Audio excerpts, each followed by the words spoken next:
Warbaahinta Ingiriiska ayaa saacadihii la soo dhaafay aad u hadal haysay arday u dhashay dalka Shiinaha oo wax ka barta gudaha UK inuu kufsi kula kacay ilaa 50 haween ah.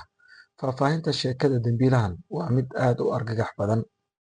Waxaa la sheegay in ardaygan Shiineyska uu kufsiga haweenkaas faraha badan u adeegsan jiray maadooyinka daroogada oo qofka ka dhigaya mid aan miyir lahayn. Baaraha kiiskan ayaa ku tilmaamay dambiilahan mid ka mid ah ugaarsadayaashii dhinaca dumarka ugu halista badnaa ee soo mara guud ahaan dalka Ingiriiska. Booliska Ingiriiska ayaa garaacay albaabka qolka uu deganaa ardaygan. Wuxuu deganaa mid ka mid ah dhismooyinka ugu qaalisan London. Waxaa lagu magacaabaa Jean Hao Suu. Da'diisa waa 28 sano jir. Isla markii ay booliska gudaha u galeen qolka uu deganaa, garbaduub ayay u xireen. Waxay u sheegeen inuu ku eedeysan yahay kufsiga 2 haween ah oo ilaa hadda la aqoonsaday iyo 8 kaloo haween ah kuwaasoo aan weli la aqoonsan cidda ay yihiin.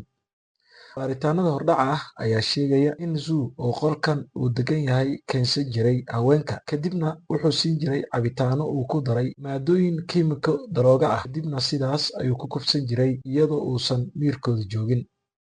Sidoo kale, jaamacadda uu dhigto waxaa la sheegay inuu gudaheeda 9 kufsi ka geystay.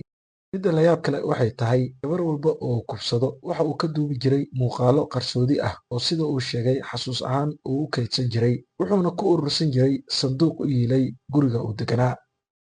Booliska ayaa guriga Zhu weeraray kadib markii cabasho ay soo gaarsiisay mid ka mid ah haweenka dhibanayaasha u ah. Waxaana sidan horey u soo sheegnay dambiilahan uu ku noolaa mid ka mid ah dabaqyada ugu qaalisan London, gaar ahaan koonfurta. Qolka jiifkiisa waxay booliska ka heleen wax walba oo caddayn ah sida maadooyinka daroogada ah ee uu dumarka biyaha ugu dari jiray.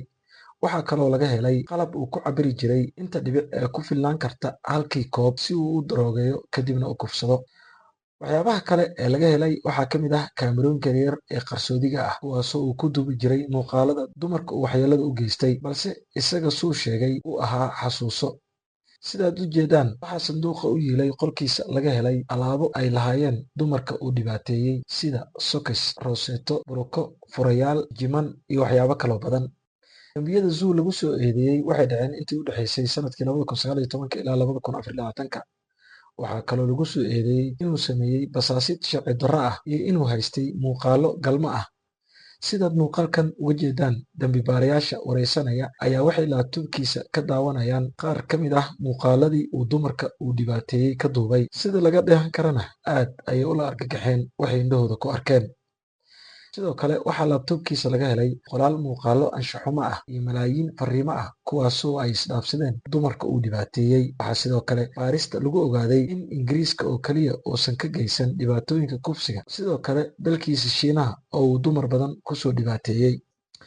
Taliyaha booliska caasimadda London, Kevin, ayaa yidhi caddeymaha muuqaalada uu duubay ayaa muujinaya inuu dhibaateeyey ilaa 50 haween ah. Booliskana hadda waxay isku dayayaan inay gaaraan haweenkaas oo ay wareystaan.